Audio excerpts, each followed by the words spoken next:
I'm Amy, sex educator, somatic sex and relationship coach, and sex shop owner. And I'm April, VP of an international high-end pleasure products company and boss queen sex toy mogul.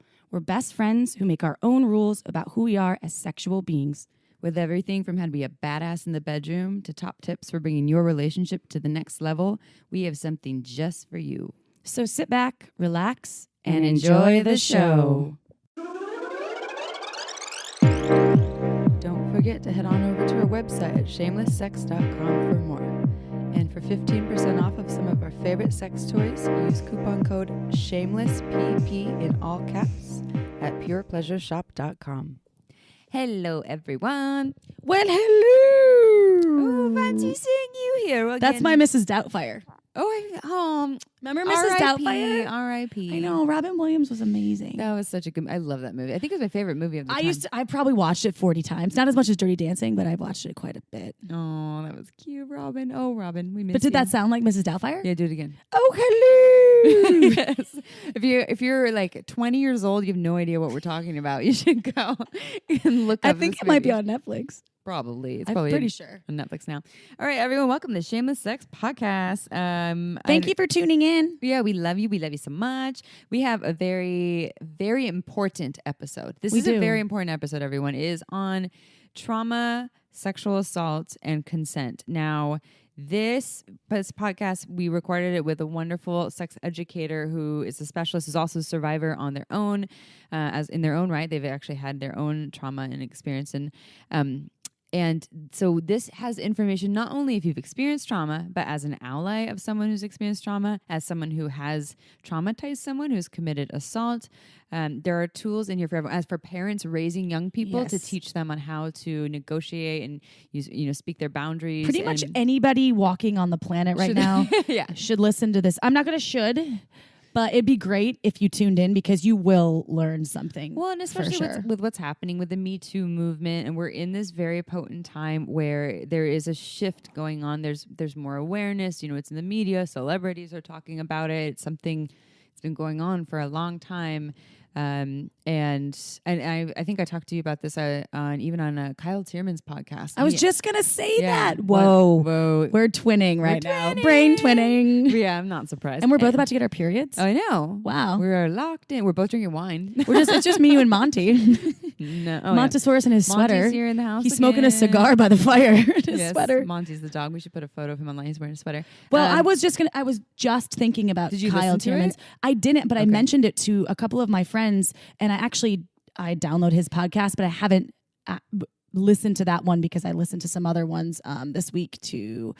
Yeah, people have sent me some on why I should drink water, and she needs more water. So I'm catching up on that. But well, and I think it was really great to hear powerful. A cis male, so a male identified male, and they were also pro surfer. So pro surfer world is kind of like the bro world, outing sexual assault and trauma on the air. It's a world just like any professional athletic sport. It's not a safe place for a lot of folks to be open, and especially about things like that are vulnerable, right? And also what society thinks is a masculine man. It goes against as why people think. A lot of professional athletes are closeted.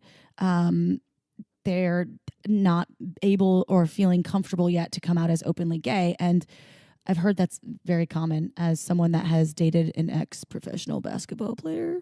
You dated a basketball player? For a minute. In LA. When did you do that? In LA. Oh. You didn't know that? I don't think so. I didn't date him. Well, we banged it out like 3 times. Oh, you banged? So for me, dating is kind of this broad category. We went out on some dates. Yeah, you ate food. He shamed me in my dress, though. And that was a red flag for me. Oh, yeah, can't have that. What was wrong with you? Or not wrong, but what he shamed? I had this really cute white dress on. And then, of course, in typical me style, I spilled a little red wine on it right before he came over. So I was like, I better go change it. And I just purchased this cute dress for Vegas because we were going to a trade show soon after. And so it was not, in any opinion, it was more of a business Vegas dress. In my opinion, totally professional, right? And I pride myself on. You have the orange version.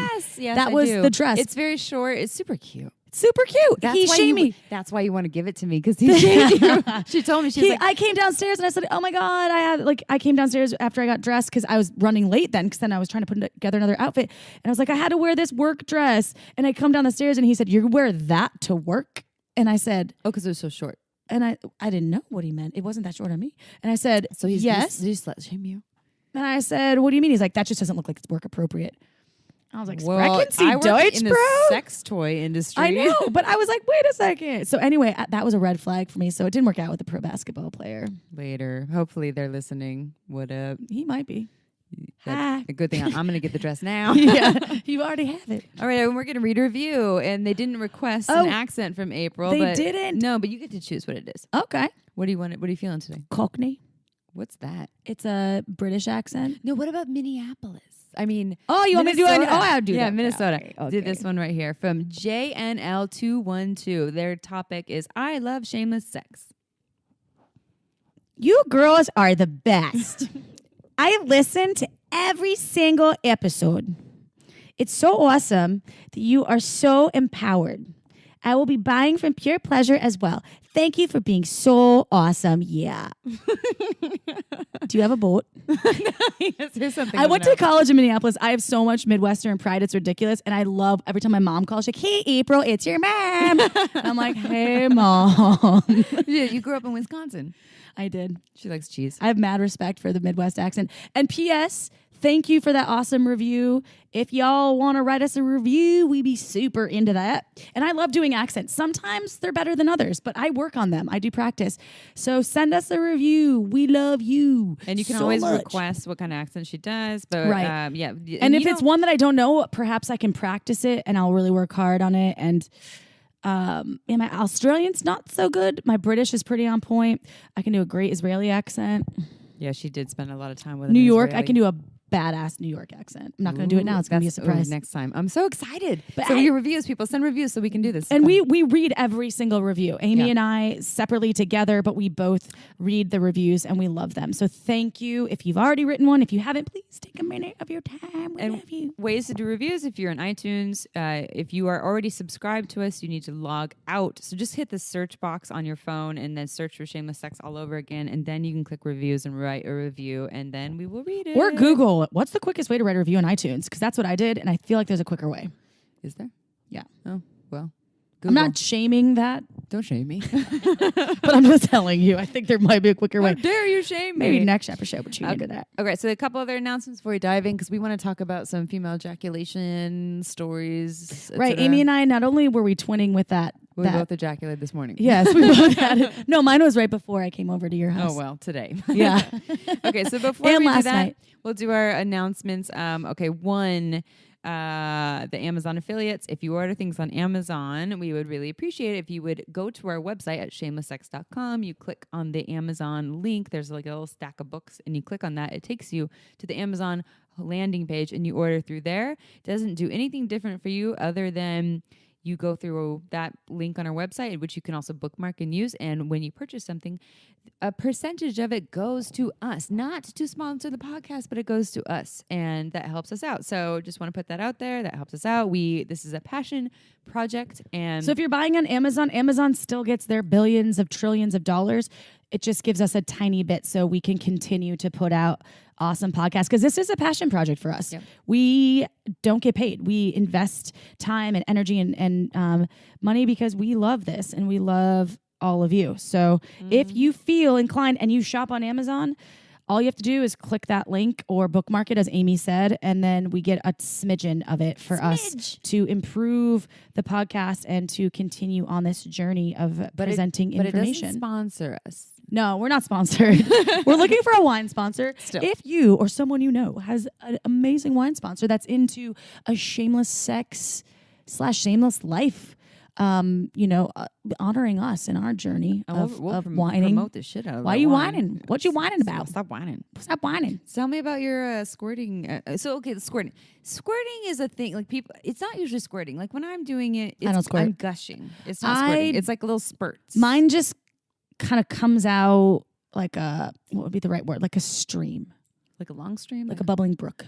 Like it goes on for a long time? That's my new porn name, Bubbling Brook. So long stream or more like just like That's it. Sometimes it's longer. Sometimes it's like. I like your sound effects. But it's never like, brah! Okay. And this is Did you just say bouquet? No, so probably on accident. I said okay. Bouquet. Okay, well, mine's more like gushing, where there's like these little spurts. So like, yeah, my partner said you're a gusher. Damn it. Slept with her partner. It's so funny. The other day, we were out. This is so funny. Anyway, because we were on the cover of The Good Times, which is like a local Santa Cruz paper. Amy and I were on the cover, and we were out, and it was sitting somewhere, and my partner's all, yeah, I banged it out with both of those girls. Who did he say that? I don't remember, but I was dying. I was like, that's true, we did. That's how I met him. That's I was losing it, though. I was like, way to go. Well, he's the only one that can say that besides one other person that you didn't bang it out with, but we both explored anal with that person. I'm drawing I know who you're talking about. Oh, yeah, it's like I'm drawing a blank. Yeah. Wait, I didn't explore anal. Yes, I did. You explored anal on their him, anus. and I did too. Yeah. And then we banged it out. High too. five. Yeah. All right, cool. Anyway, back to gushing and so squirting. Okay, well, I'm going to start with mine. Okay.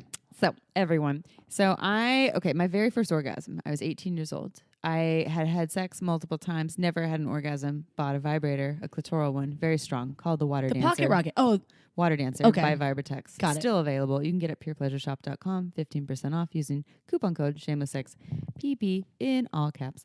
And it is very powerful. So the first time I used it, I squirted. I ejaculated. I had a little gush that came out. I was like, holy shit, what's this? And I knew what it was and went with it. And for a while I was doing that, and I had a partner, and it was accessible, but I still didn't have enough information about it to normalize it for myself. And so I did you like it when it happened, or were you kind of confused by it? I felt good. It was like a nice release. Got it. But I somehow shamed myself and kind of subconsciously turned it off. And it turned off probably, so it started at 18, stopped at 19, turned back on at about 25 when someone just milked the shit out of my G-spot on the counter of Pure Pleasure. We were closed, but the store was not open.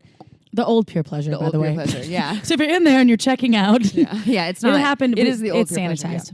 Pleasure, yeah. And we've cleaned it. It was pretty awesome. That's what happens when you own a sex shop. You can have sex in a sex I got shop. spanked in there a bunch. It's true. Dressed up in weird costumes. Weird. Super weird. And so anyways, squirting on the counter. It turned it back on, and then it stayed on for a while, so that any time my G-spot was touched the right way, which was that, or if I use a really, really powerful vibrator on my clit, then I could ejaculate. But more of the story, to summarize, would be that it comes and goes for me. Right. I'll have like 6 months on of easy access to my ejaculation and 6 months off. And it's very much related to emotional stuff, stress, or not feeling like feeling like there's some resentment or vulnerability that needs to be worked through in my relationship, and I have no control over it. I can't tell my body, you're going to squirt. Right. And so my partner and I've been doing it's been turned off for a while now. And it will happen kind of sometimes, but barely. And it's just not easily accessible. And my partner and I have been having some really beautiful, deeply vulnerable, emotional conversations about sex and shame and all kinds of just getting in there. And it's been really powerful. And today, when we were having sex, I could just feel like, oh, it's happening. I could feel just the Did you drink a lot of fluids? I drank a lot of fluids, and we did a lot of fun foreplay where he was massaging my pussy with his fingers for like 10 minutes before doing anything else, and not the inside, like the outside. He was just, we're doing a lot of honoring of each other right now and like taking our time. So I think the combined sharing of vulnerability and getting closer through that, like deepening the connection, combined with more of the intimate touch of him just taking his time for me and honoring my body, I was juicy as fuck. And by the time we started actually having penetrative sex, it was like I could ejaculate within like a minute in. It was amazing. It felt so good to easily go there. And I guess what I want to share is I got there and I had to do work to get there, and not work in the moment. I've been working at this, not directly like I'm working towards female ejaculation, but by working towards the connection and the openness and outing our vulnerability, and then he and I really honoring each other. that was the key, and it feels so good to get there, to know that I have all the tools to get there. So I'm back. You did it. Yeah. Woo! I made you a trophy, a female ejaculation trophy. What does it look like? I don't know, but when you push a button, it squirts. Thanks, Chip. You're welcome. You're the best. I had a squirting sensation today. A sensation? An incident. An incident? An incident or incident? Was it an accident? No, it was an incident. So what happens to me is it's rare for me to be able to squirt or let's say female ejaculate or stream with just finger penetration. Mm-hmm. So today use the magic wand and the nemesis while he penetrates me with his fingers. So there's like a whole process, but he did a ton of clitoral work beforehand, and then we had like full on PIV sex, and then vagina. Yeah. And then after that I still hadn't orgasm. So then I was like, okay, he's like, just grab you're my nemesis. I was like, thank you. Because I try to take a vibrator fast. However, it just does the job. So my whole vibrator strike has not really been a strike. So I retract. It's orgasms. I know. No, I'm not shaming myself. I was just trying to set some vibrating like boundaries with I'd have a conversation with my vibrator to be like, I need some space. I need to discipline myself. Yes. So I busted it out, and then with a towel, because I knew it was coming, because I was definitely like all wet and ready to go. And I almost came before without the vibrator, but then we just had sex, and then it was finished, and then I still hadn't come. So I was like, oh, it still didn't come. What should we do? All right. So then busted out the magic wand, and then of course he knew it was going to happen. He's like, you're going to squirt. I was like, yep, you can feel the buildup. But he just full on goes for it, which is great, you know? Goes for the nemesis? Goes for the feeling of the ejaculate all over. He's like, he likes it. Yeah. So and that's, so I think of most of the men, I sleep with men, so I'm going to say most of the men I've slept with, that most of them have been really into the ejaculation. Yeah. There's been a couple that have been a little bit thrown off because they haven't experienced it or they think it's pee. And we've talked about this in past podcasts, but it's not pee, and it's also not pee because it's coming out of the urethra. So it will have urea in it because it's coming out of the urethra. So sometimes it can have a slight color. Yeah. But or scent. A little bit, but it's not like full blown. It feels very different than urine. Does. When you're doing it, it feels different than urine. It does. And just so you all know, male ejaculate, by the way, will have urea in it too. Like if I had a cock and I peed and then I ejaculated, there will be traces of urine in it. My ejaculate's very clear and definitely a lot thinner consistency than male ejaculate. With the male way, it's very different. Different. It's way. I mean, I don't know because I don't know all the types of different ejaculate for men. There's no, because male ejaculate has so many different things that are in it. So as my knowledge about female ejaculate is, so you have this spongy tissue that surrounds the urethra. What that does when you're hydrated is it pulls water out of your bloodstream into the spongy tissue. So you think of a sponge and you tap it to some water on a counter and it just soaks it up. Yeah. So all it is the water that is pulled out of your bloodstream and then maybe combined with some traces of urine or urea that is in the urethra already, whereas male ejaculate is made up of so many different things. Because there's like the transporting of little sperm. Exactly. So male ejaculate spermazoa. is Spermazoa. I don't know. Is that a real thing? Yeah. What does that mean?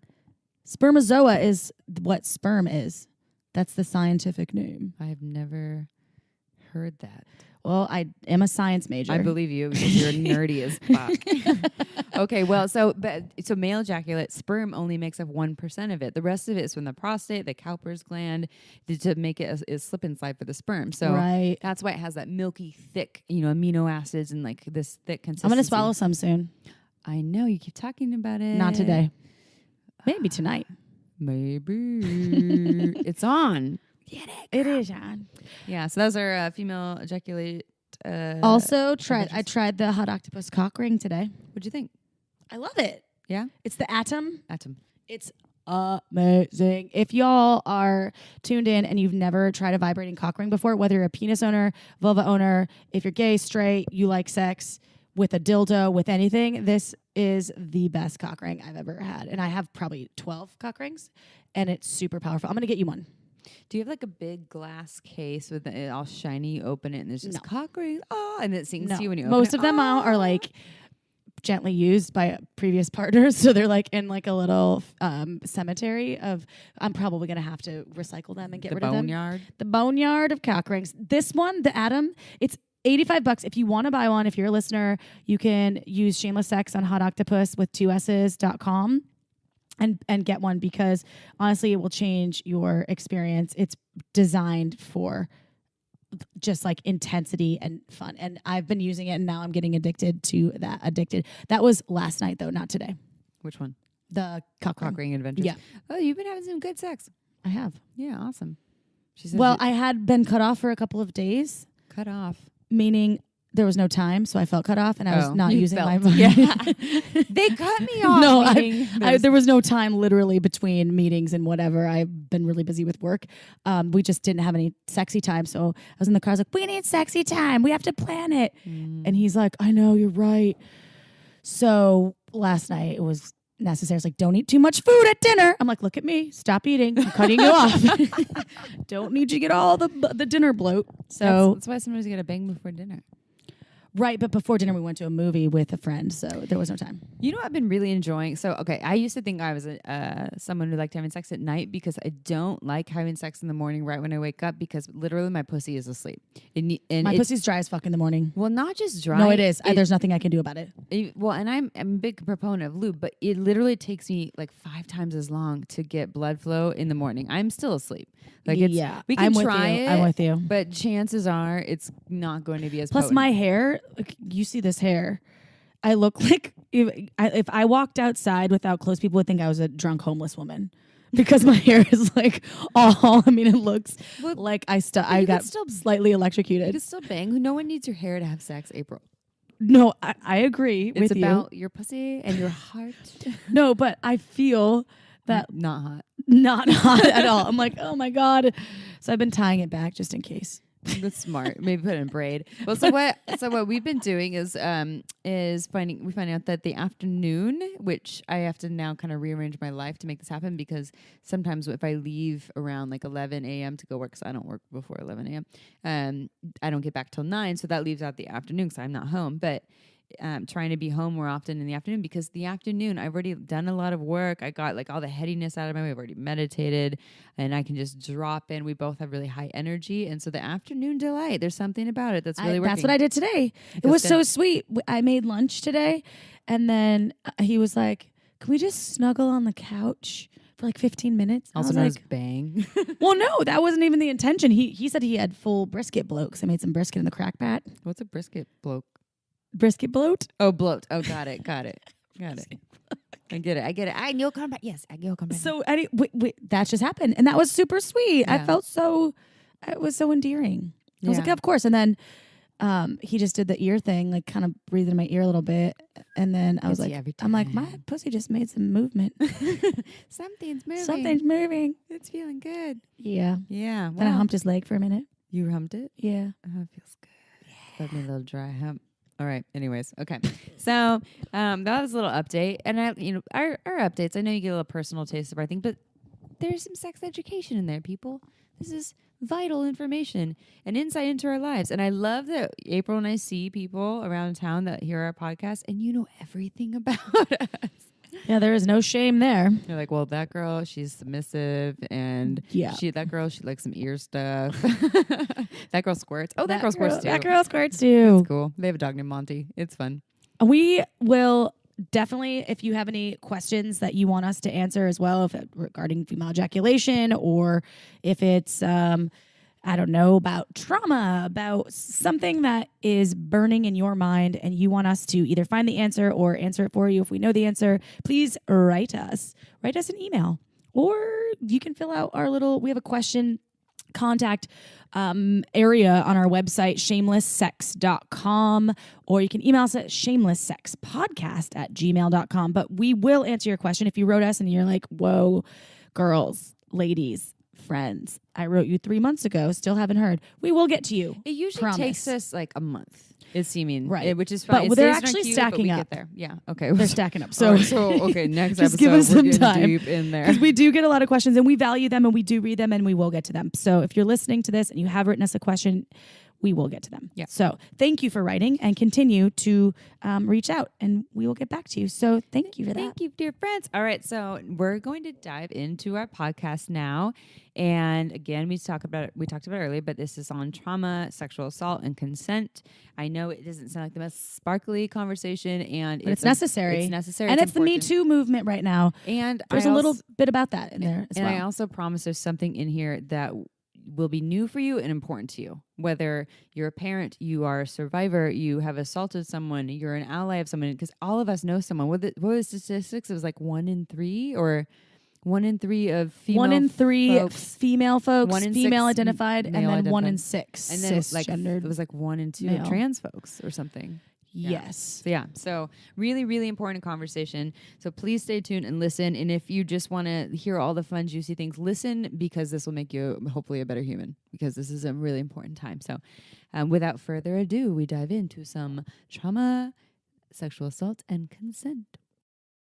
All right, everyone. It is time to dive into the creme de la creme of our podcast. Super exciting topic as well. It's a very important topic. Mm-hmm.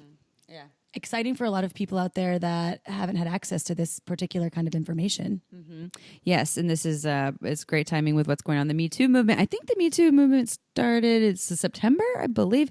I think it really started with the Harvey Weinstein situation. That's when it really cracked open. There'd been other moments before with like David Letterman, for instance, but it's now full blown since about September. Okay. Yes. Yeah. So it's 2017. It's in the public eye now. Really important conversations. Really happy to have our speaker here. So it is. I'm going to read a little bio here. So it's Jimanekia. Yeah, I got it. Yeah.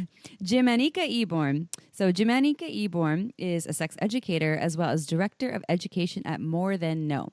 Her work in the mental health field for 10 plus years revealed a need for more sexual education and sexual trauma support. Also, being a survivor inspired her passion for assisting and supporting those that are sexual assault survivors and or without access to comprehensive sex education. Learn more about her offerings at sewjim.com. That's spelled SEWJIM.com. Welcome, Jimanekia. Welcome. Willkommen. Yay. Thank you. Yay, we're excited to have you here. So I'll just tell everyone, I met Jimanekia at Sex Geek Science Camp. So we were out in the woods learning about sexy, nerdy things together, and that was really fun. And since then, I've seen you kind of blossom, and I know that your work used to be more so in the mental health field, but you've really transitioned into the realm of sex education. So it's really exciting to see you doing the work that you're doing. And we're really happy to have you here. Yay. I'm happy to be here. Thank you for having me. Yay. Okay. So first of all, we kind of explained in your bio who you are, but so you're a sex educator and you do a lot of work around trauma, assault, and consent. And can you tell us a little more about how you got on this path? Yeah. So I think I got into mental health. I feel like most people that get into like mental health do it because of some type of connection. So for me, my connection with mental health is my mom was murdered when I was a child by my sperm donor, which had a lot of drug and like physical abuse and everything. So when I first was like, I'm going to do criminal justice, then I kind of got kicked out of school a little bit because you have to go to class. So then I went back for so I went back for psychology, and it just made sense. And I started working in domestic violence, and I was like, there's domestic violence, which is, yes, a lot happening, but also there's so much more that I felt more connected to. Like as I was in school, I was working with sexual assault survivors. And for me, it just felt like normal. Like they're not normal that it's happening, but to do the work, it felt like it wasn't work. Like I never say like, oh, I have all this work to do. I'm like, oh yeah, I got to do the thing now. Like it feels so natural for me to do the thing that I just love doing it. And it just makes me so happy. It was your calling. Yeah. Helping people. That's beautiful. It's part of my woo. And so that was working in mental health, and then to go down into the sex educator realm, with especially a focus on trauma, assault, and consent. How was that? How did that transpire? Yeah. So I was like, how do I never have a boring day doing anything? That's what we do. And I was like, oh my God, sex. And then I was like, cool. Everyone's talking about all like the fun things, but no one's talking about something that affects most of us, which is the trauma aspect. And for me, it was like, why aren't we doing this? Like, I love doing the work, but I also like part of my other work is I work with teenagers. And I teach 4th grade through 12th grade sex ed. But also for me, if I'm able to talk to them about consent and boundaries and like sex, I think that helps the future generation. So we can cut down about all the assault if people actually know things about their body, if they actually know what consent is and what boundaries are. Is that in the public school system you're teaching sex ed, 4th through 8th grade, you said? 4th through 12th. 4th through 12th. Wow. Yeah. What system? What public school system is it? Because that's amazing. I never had access to that information in 4th grade. Well, here in California, that you can it's available, but you can't talk about pleasure, right? Pleasure is off the table. So it's mandated, but just because it's mandated, it's like who's enforcing it. So I work with another nonprofit called More Than Sex Ed. And so we're contracted to be in schools, and we also do a lot of private sessions where the parents actually reach out to us and we go and like teach in like conference centers or houses or wherever. They're like, I don't care. Here's the space. Here's my kids. Please help them. Because they want you to talk to them instead of them. That, and then it's like, there's so many things out. We always do like a session with the parents beforehand. And at the end, they're like, oh my God, I've never heard any of this. Can I have a class? Like, can you also teach me these things? Yeah. So it's beautiful. Yeah, that's awesome. So can you tell us, how will you define consent? Because it's very interesting. Like, consent is still a challenging thing for people to understand. Yeah, the concept. Like, how do you define it? How can people clearly understand consent? I think the simplest definition is like permission for something to happen or an agreement to do something. Okay.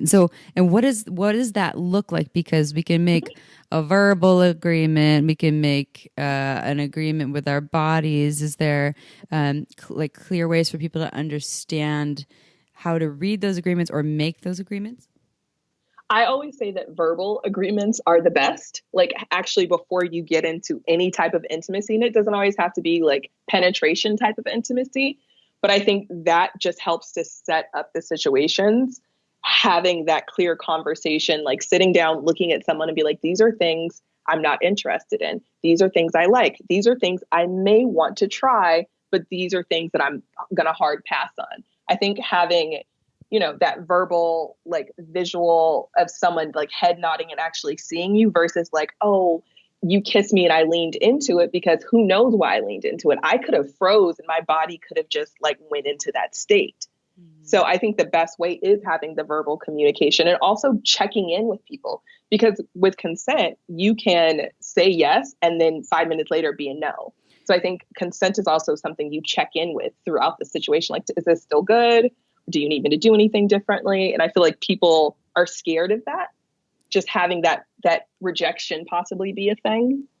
I've completely been in an experience with someone where I thought I was a total yes. And then about 15 or 20 minutes in, it didn't feel right. And I just shut it down. I said, okay, this isn't working for me. And that's okay to do. People need to feel okay about a no if it comes up, if something doesn't feel right.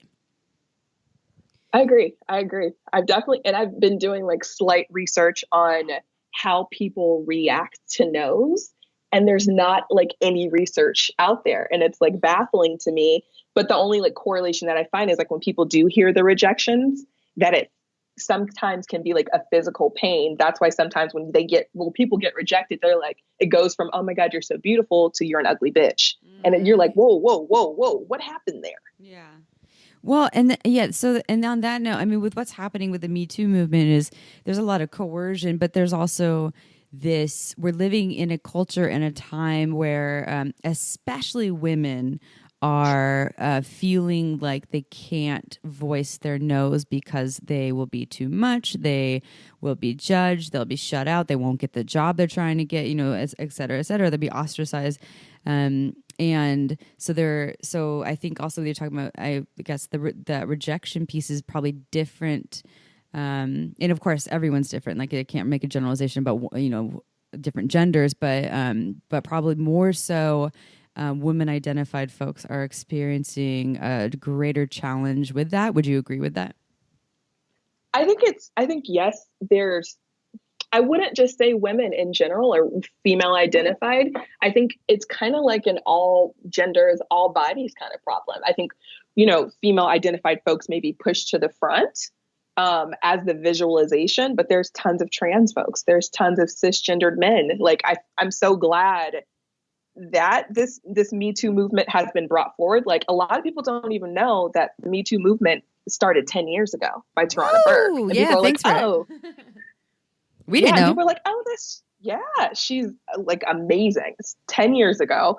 And now that other people are putting their face into it and like making their celebrity status, and that's a whole nother buffoonery that there's no time to get into. There's not enough time, but it's like great it's happening because people are finding their voices, which I'm ecstatic about.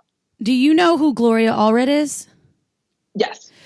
She's been helping women have a voice, specifically women, since the 70s. And she's a lawyer. She's actually just brilliant. And really the real Me Too movement did start a long time ago. I think right now, though, it's just so much more in the media. It's so much more present and actually making the front page because of all the people feeling comfortable enough to come forward. So it's a great point that it did happen so many years ago, but it's been an ongoing battle for folks. And now it's great with women, but I think it's an excellent point that you just made that transgendered folks have been suffering. People, even cis men, for sure. I mean, you wouldn't think, but having to do, you never know, quid pro quo stuff in the office. It exists. Mm-hmm. Mm-hmm. I just read another article about Brendan Fraser being sexually assaulted. Oh, no way. And people are like, wait, what? Like anyone can be sexually assaulted. And I think that's always something to bring to the forefront. Like Me Too isn't just for female identified folks. Me Too is for everyone because we can all be sexually assaulted at any time. Pro athletes. They don't. Yeah, that's rare for them to come out. I think we're in a really pivotal time, so it's so important, and that's awesome that you're doing that work. Do you find when you're working with the youth? I mean, are they pretty open about trauma, things of that nature when you're speaking with them? Are you kind of giving them a path to feel comfortable? In a way? I think I think that the best thing with teenagers is, unless you get their trust, they don't care about what you're saying anyway. So once you get their trust, you're able to have the scary conversations.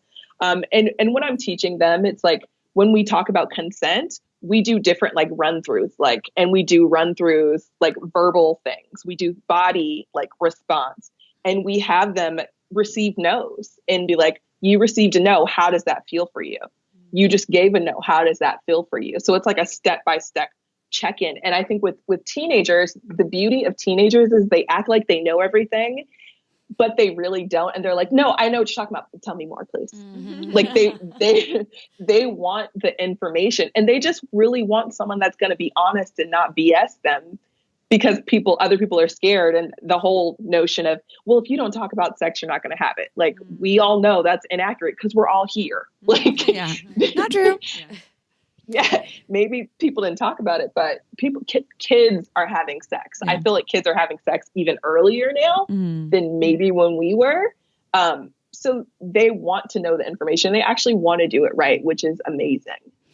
Well, I think that sounds so simple, right? Like, let's teach people, what does it feel like to feel a no, receiving a no? But I feel like that's such important work because a lot of people, it seems to me, and I could just think of my own experiences when there's been some sort of coercion where I feel like I've been pressured into something, or there was boundaries crossed and where I didn't voice my no.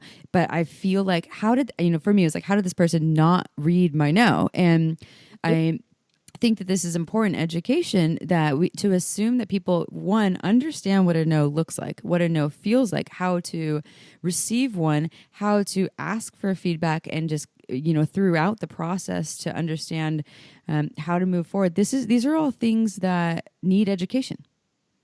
Yeah, for sure. And I don't think people think that. They're just like, how do they not know? How do they not know? But, and on the other part for me, it almost feels like a lack of presence and awareness too. People being so caught up in their own agenda that they override the emotions and the energy that's before them. They're just so, turned on, or they have this power thing going on, and they don't even consider the being in front of them or beings in front of them. I agree. And I think that's why you have to start having that conversation even before you're getting intimate sometimes. So like you kind of preface, like before you even get kind of near a leg touch or elongated hugs, like, hey, let's talk about boundaries. And it'll throw people off. And because these aren't normal conversations, I feel like the conversations I have now, or even like with my partners that I have now, we still check in, and it's like, oh, okay, so what are you feeling today? What kind of sex would you like? Like, we're not taught to have those conversations by any means. You're taught to just be like, okay, cool, we're doing the thing, and this is the thing. Like, there's no consideration for, do you actually like the thing? And then maybe even adding some follow-up, doing, having the conversation, doing the thing. And after, how was that for you? What could we have done better? What felt really edgy for you? What felt challenging? What felt really great? Oh, I'm going to do more of that. Those kind of conversations are so hard for people. Yeah. And I mean, it's because a lot of people aren't comfortable because they didn't have sex ed beforehand. So having these conversations aren't normalized. And, like even growing up with parents, there's sometimes predominantly a lot of shaming involved. Like they shut down their kids when they have those scary questions because they never got taught. So it's like a cycle of not really knowing and shaming people. And so if we keep that cycle up, we're going to be in a constant circle of no one learning the thing. No one being able to have the scary conversations because you're shamed about even thinking about it. Because when you did have the final like courage to be like, hey, I have a question. That's like, not now. We're not talking about that. Like, that's not helpful. Yeah. Yeah, definitely. So that's consent. And I'm sure we could talk about consent forever and ever and ever and ever. I would also like to carry this over though into trauma and assault, because, I feel like people just assume that trauma and assault, it's like black or white, it's like, rape or nothing. So I want to normalize the gray area, the continuum, and also that there is no hierarchy of trauma or assault, that one person's trauma or assault and the effects of how it feels like for them can, is unique to them. And, no one gets to decide what that is other than them. If it's, someone just grabs their wrist and it feels like it's trauma or assault and they have a complete trauma response, then they're entitled to that trauma response. And I think I guess I want to have a conversation with you about that, like how can we normalize that a little more, or I guess, and bring that conversation on a continuum so that there's more room and acceptance for the diversity of people's experiences. I think you're right that people either put it into if it's rape or not. But there's so many things, like sexual assault has a huge umbrella that people don't talk about because they're just like, oh, well, you weren't penetrated, you're fine. Like, that's not how that works. If you did not consent to any type of contact, and that can be someone like touching. I had this situation a few weeks ago. Like, someone came up and touched my behind. That was sexual assault. It can be, you can have verbal sexual assault. Like, it doesn't have to be someone actually putting their hands on you. And I think, like you said, there is a hierarchy. People are like, oh, well, you weren't raped. Like, verbally, emotionally, like, you can still be traumatized. You can still have PTSD, and everyone deals with it differently. And it may not always show up the first time in a person. You may not always catch it the first time. Like, you may be used to like numbing it out, and suddenly you're like, this has been building up and this is terrible. Like, I can't deal with this situation right now. I've had trauma in the workplace before that comes up. Like I've never been raped or, in my opinion, to a degree that I would consider, the police or something. But I've had trauma in work experiences that I like just fully public, where someone pulled down my dress in a work experience, and a customer of mine. And I still am traumatized by that. And it affects me and how I conduct myself in work situations. And maybe that's my Me Too thing, but I could get down and cry about it because it was so degrading and terrible. And that's the thing. It's as Amy was mentioning, people sort of minimize things that happen to them if it's not rape or doesn't seem to the degree that you would need the police to be called to file a report. But it can happen in all sorts of different ways. So, for sure, for sure, it's great that you're doing this work. I feel like even like the smaller things, quote unquote, like just sexting. Like I did not ask for your genitals to be sent to me. Yeah. Thanks for your dick. Oh yeah. Okay. No, thank you. Keep your dick to yourself. I did not ask for this. I didn't even think about those. That is so true. Shocking. Yeah, it can come. It can come in a lot of different forms. And the thing is, so if someone is. So if someone has past trauma, say if a past experience with sexual trauma or assault, and then someone else does something that is unwarranted, there's a whole past history there that could amplify that experience. I mean, it's just, and then they can go back in a trauma response. So do you work with people in their trauma responses? Like, what advice do you have for folks who experience trauma responses around sexuality? I think everyone is different. And there's definitely people that have different degrees of triggers. It can be a smell. It can be a sound. It could be you just randomly seeing a photo of something. It varies definitely. I feel like what people forget to do is to make a plan. And I know that's not always the easiest thing to be like, I need a plan. But also having like a plan to be like, if this happens or if anything happens, I need to feel grounded. Like I need to be present in what's happening.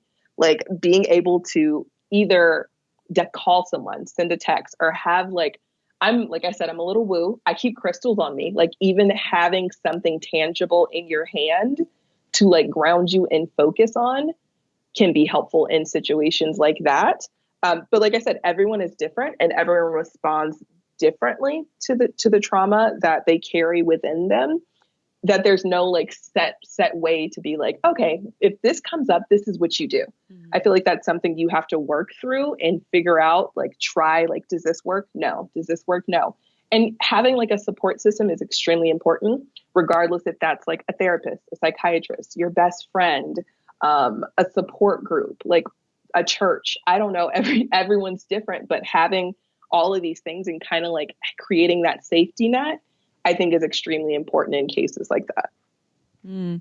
Yeah, I think that's really, really important. And I like what you said about the crystals. It's funny because we were just talking about crystals on our last episode because we have someone that sent some feedback that when we start talking about crystals, they tune out. So we think it's funny that you said that.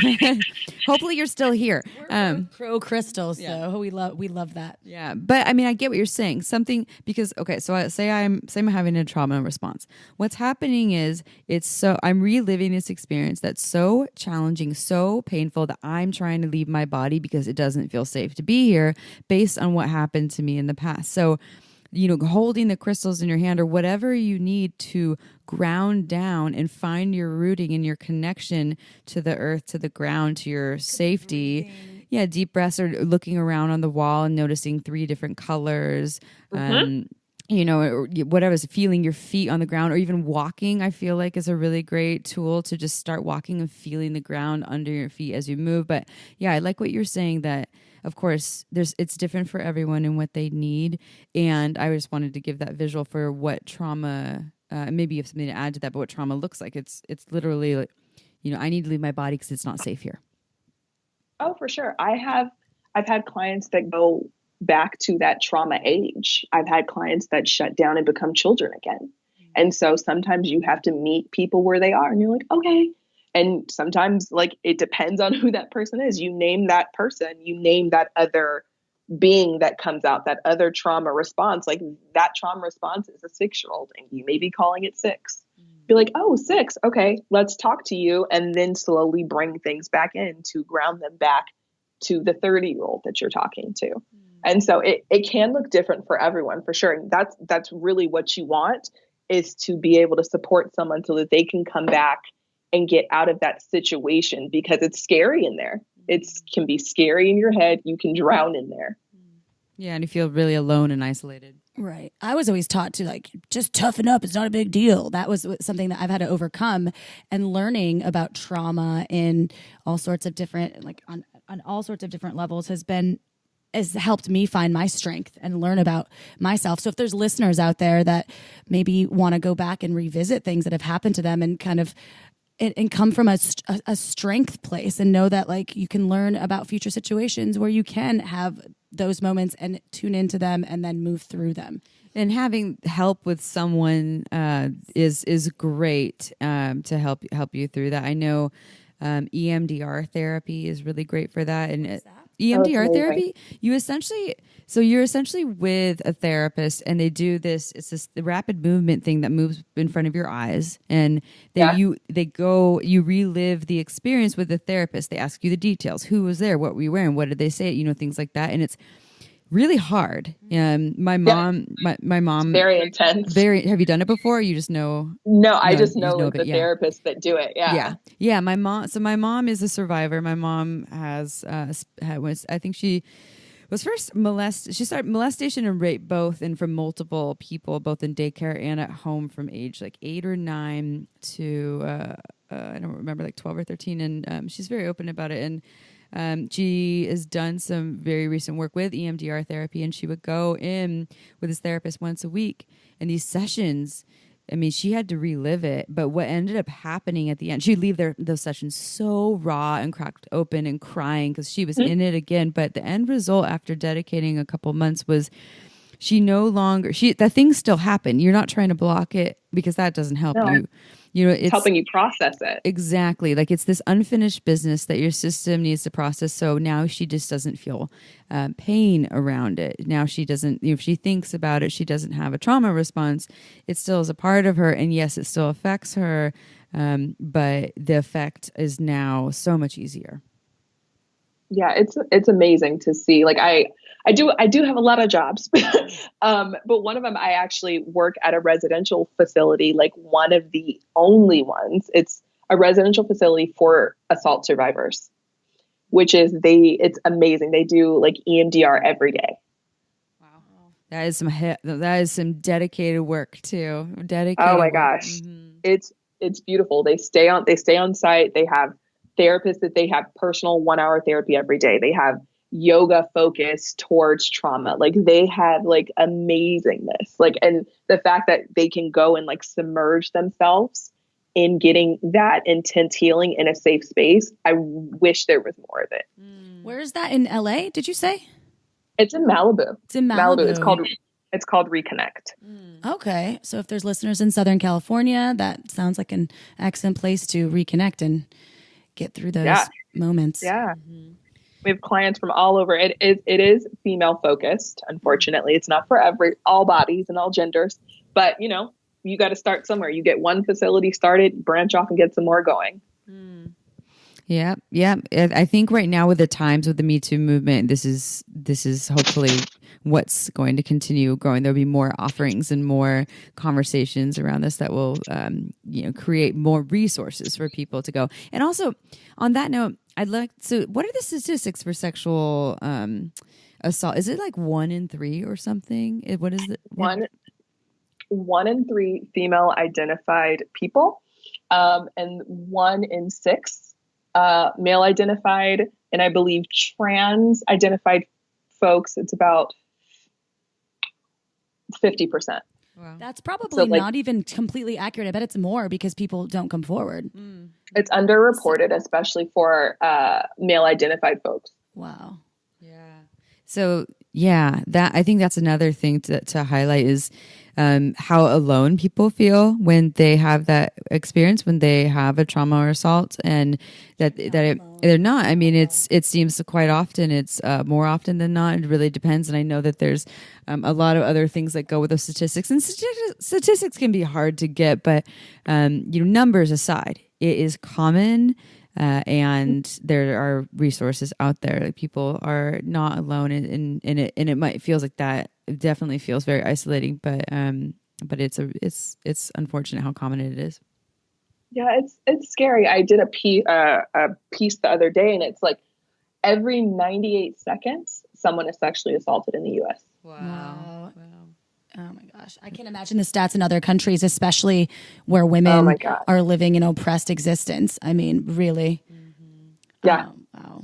It's scary. It's really scary that, like, you are just trying to live your life and make it, but there's someone being assaulted every time, you look at your clock, you're like, oh, a minute has passed.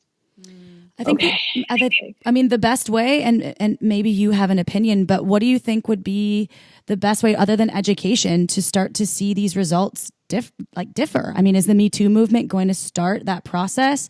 What do you think? I think it has started. I think the fact that the MeToo has become more of a forefront in having these conversations, sometimes having that celebrity face in front may push the agenda more. Totally. I think the fact that our youth is so amazing and they want things to change is what's really going to keep pushing it. And having more educators and getting into the schools and talking to parents, I think, is really important. So I think the education is important. I think not only just having like verbal, things, have people act some things out, because everyone learns differently. Do like a play or something, let someone see it. Like, have a movie that's accurately portrayed on how to support someone. That's another thing, like, I'm doing is media consulting. Like, that is the biggest platform that people see. Why not show them some accurate information instead of just being like, oh, this is a thing. You're like, that's wrong. Stop teaching people that. Yeah, you're contributing to the problem, people. Okay, so I have a question. So, this is going to be an imaginary scenario. So say you were talking to a parent and you only had 2 minutes to talk to them and give them your top advice on how to teach their kids about consent, trauma, etc. What would you say? Like, what are the highlights if you were like, okay, I have this small window to help this parent save their kid's life? The elevator pitch. First, I would ask, how comfortable are you talking to your kids about sex? Have you had any conversations? And I think it also depends on how old their kid is, on what level the conversation is. But also, I think if you can reassure the parent that they're not going to mess it up, and that you can't actually, let me take that back. Let me retract that real quick. If you can assure the parent that them going in strong and actually sounding like they believe it and listening to their kids in the conversation instead of listening. I think the biggest problem is people listen to respond. Listen to your kid to hear what they're actually saying. Listen to what they know and mirror that with more information. Be like, oh, you know these things, but do you know this? So it's like, it can be a back and forth. But the parent needs to be comfortable having the conversation within themselves before they can even go to their kids. So it's like, if you don't know the information, it's okay. Hire someone like myself to help you, or read some books. Do the footwork for yourself to have the conversation with your kids.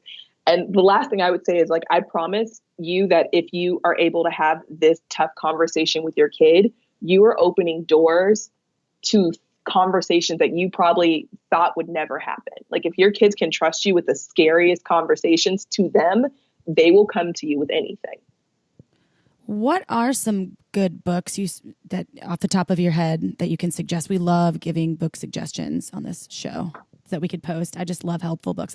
Maybe I'm speaking from a personal sense. I'm like, what are some books? April loves, she's like, oh, I'll read it because it's on Audible. Well, I know. So at Pure Pleasure, we have a couple different trauma books. Okay, there's what is that one book? It's The Body Keeps the Score. I just finished that. What do you think of it? I thought it was really good. I did the audiobook and I thought it was really good to be like, oh, okay, like a different perspective of it. Mm-hmm. I know there's a few more books. There's Trauma and Recovery by Judith Lewis Herman. tapping in, which is like EMDR related self-therapy. So it's like what we were talking about, the EMDR, and like finding out more, and also like tapping. I've done tapping where you can actually like help yourself focus where things are and release on your own. I've heard of that. Is it called EFT or something? Is there like a special name? I don't know about the special name. Like when I did it actually with Kathy Bartuli, and she is like amazing at it. And she was just calling it tapping, and that's the same title as the book, but it's like not like, it's like EMDR in the fact that you're doing like recanting the thing and like grounding and bringing it out, but you can like figure it out on your own, like with bilateral stimulation on yourself.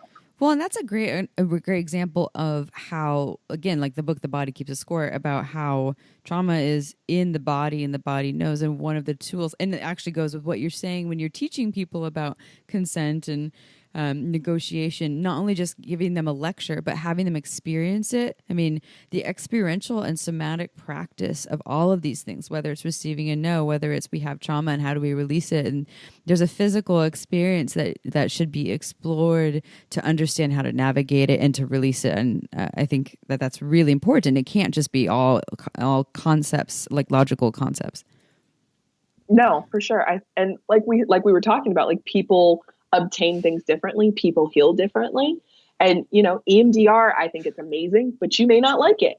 There's other things that you can try.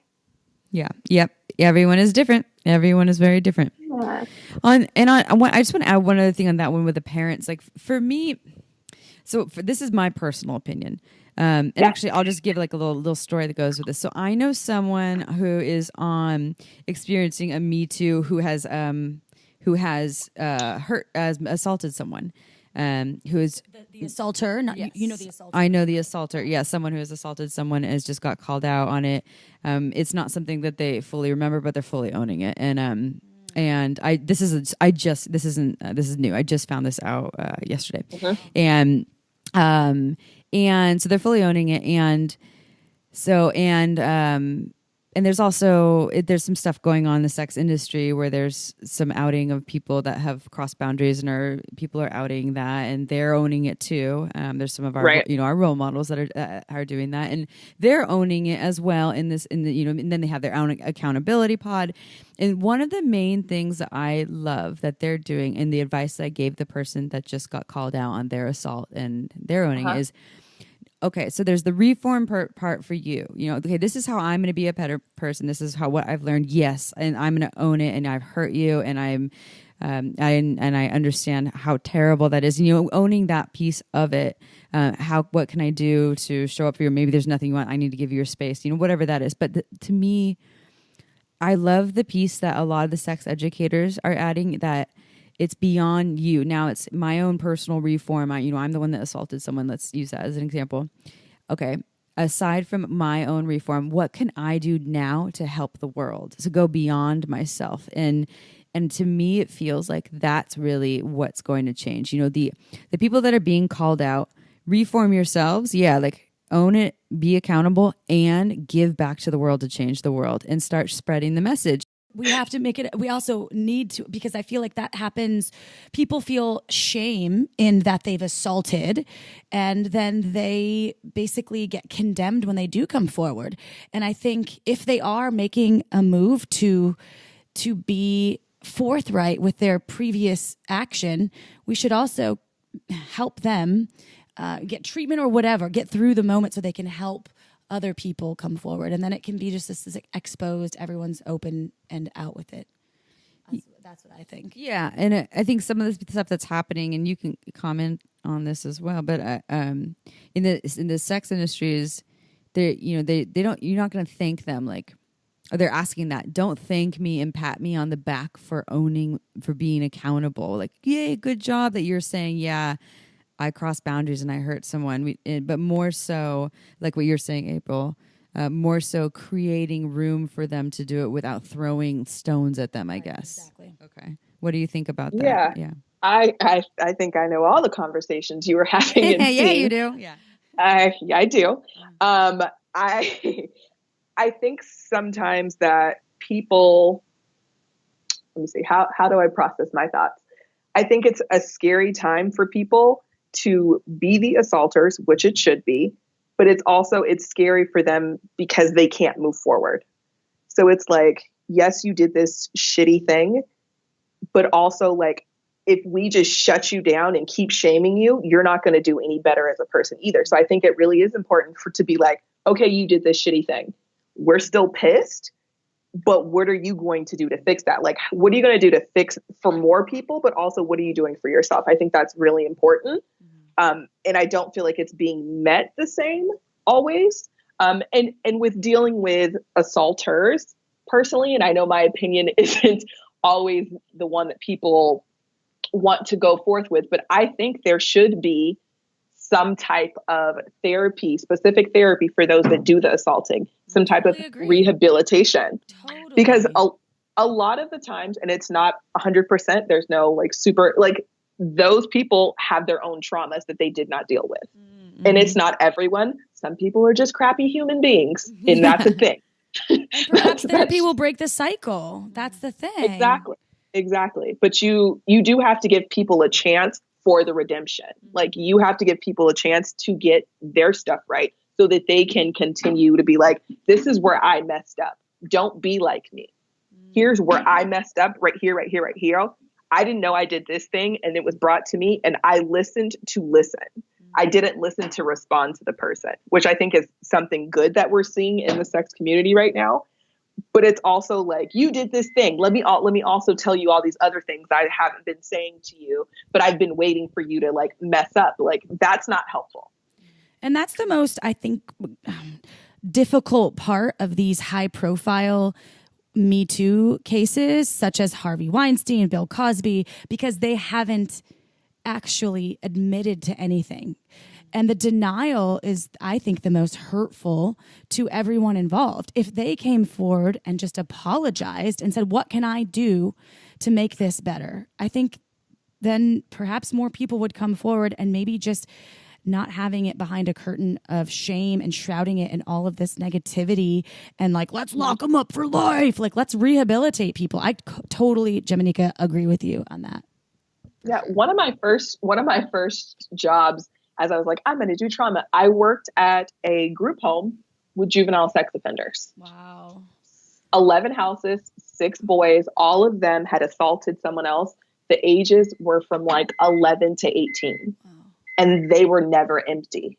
Mm-hmm. So it's like, it starts young. That's why I definitely push having these conversations younger. We talked to my goddaughter who's 5. I talked to her about consent and boundaries, and okay, you're touching yourself. Cool. Let's do it in, a different room, not in the backyard. Like, we have those conversations because it's happening. Like, you have to meet them before it happens, I think.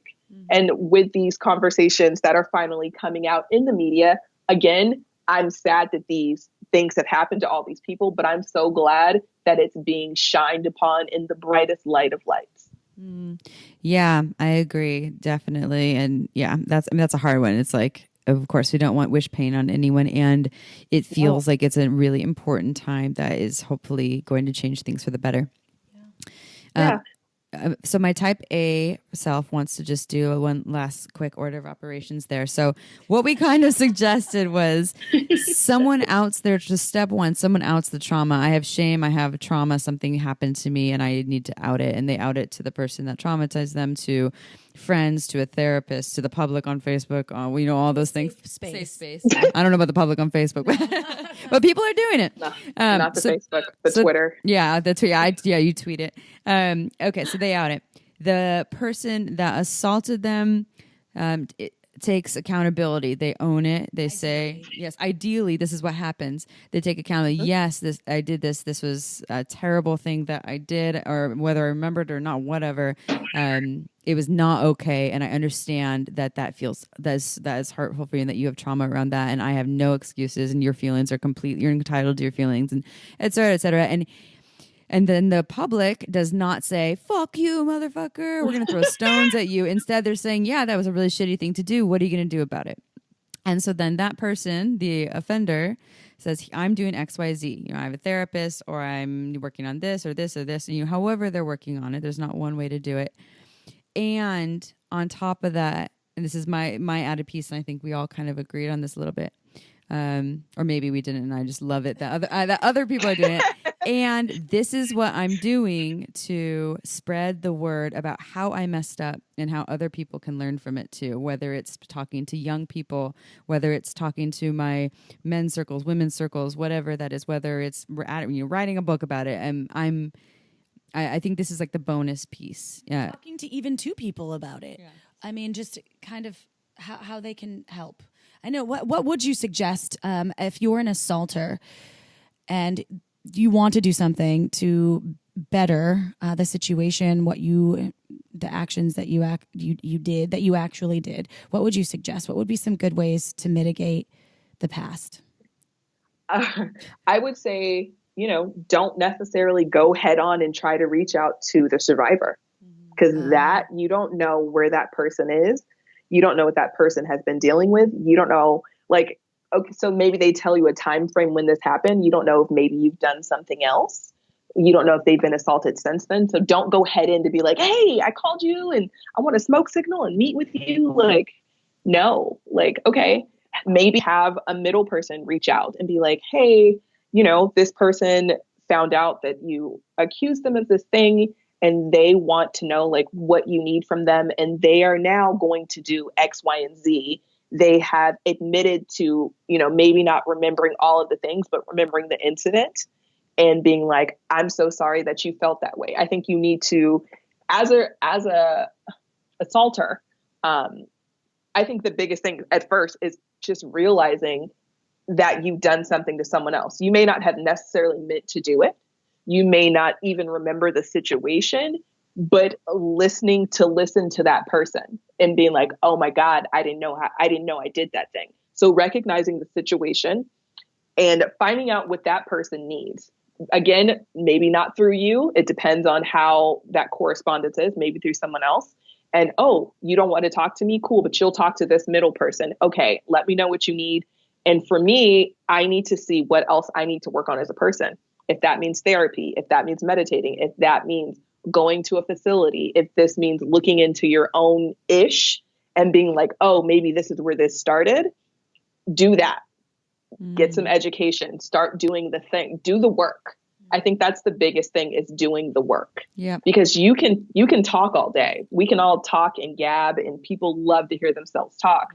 But my biggest thing in anything that I do, I can talk all day, but where's the footwork? What is my action behind what I'm saying? I think that is something that also really needs to be focused upon.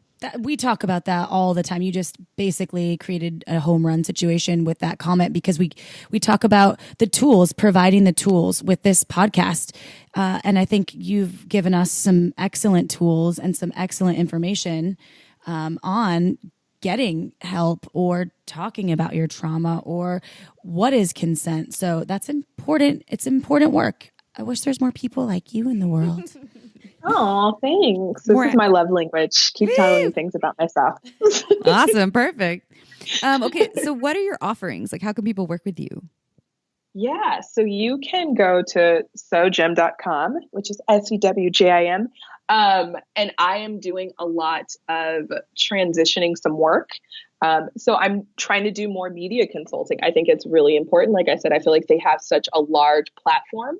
I've done it for a television show, helping to create characters that are accurate, helping to make sure you're actually putting problem solving things that people actually deal with, helping in writers' rooms. I think that's really important. I teach classes. I can create a class for a business. I can create a class for parents, for kids. I do all the things. And then with More Than No, I am the director of education, and we do have a class that's already pre-written. If you go to my website, it's on there. You can click on it, and it's for survivors. And it kind of has you go through, it's not for someone that's been just assaulted an hour ago. It's maybe someone that's been working through the process but still needs some support. We talk about how to talk to your family, how to figure out what kind of relationships you like. And I think something that I really want to focus on with working with survivors is reconnecting with your sexuality. I think people are like, oh, you're so sad, you don't want to have sex. People want to have sex again, figuring out what feels good again and what your options are. And maybe there's new things you didn't know about. BDSM is a big thing for trauma survivors. And most people are like, oh, well, this is this is something I can't do. You don't know. Like, to have that option, we include all that in our class as well. I'm writing a ally class, which should be done soon. Wow. So I'm kind of all over, and you can connect with me on my website. And if I don't get it, my manager, Dan, will, and will help direct you into my life the way it needs to be. Are you on Facebook or social media? Can we be friends? Yeah. So everything is under Jimanekia, because my manager said that's what I should do. So I said, okay. How do you spell Jimanekia? Jimanekia. So it's on the Twitter, Facebook, Instagram. I'm everywhere. The email? No. Do you do the email? Actually, You want the email? the email is jimanekia@morethanknow.org. Perfect. Awesome. Yeah. Wow, this was a really great episode. I actually can't believe that this much time has passed, and I don't want you to leave. But you're 3 hours ahead. You're on a different time zone right now, and you're probably I want to go drink a beer and chill. I will be having a cocktail, correct? Yes. Well, thank you. Was great. Yeah, thank you so much for taking this time to share this information. It was really, really, really important. And I guarantee there was something in here that was new or thought-provoking to someone. It's a really tricky topic, a really rich topic, a really important topic. And for everyone, because not only will it be something for folks that have been victims of assault or trauma, but also for folks that are parents or assaulters. So there's so much information that's useful in this episode. Or just allies. Or just, this is just, it's for everyone. Yeah. And like I said, we all know someone. Yeah, it's true. And more than someone. I know a lot of someones. I know quite a few. Yeah. Someone's. Yeah.